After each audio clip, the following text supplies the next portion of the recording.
Welcome to our channel talented kids.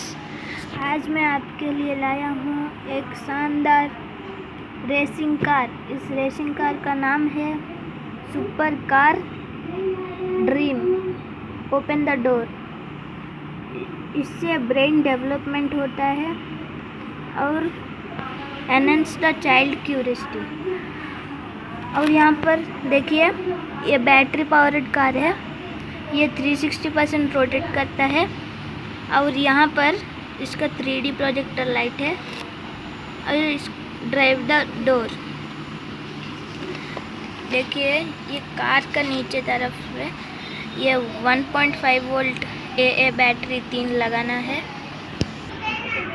ये made in China का है और इसको रिसाइकिल भी कर सकते हैं।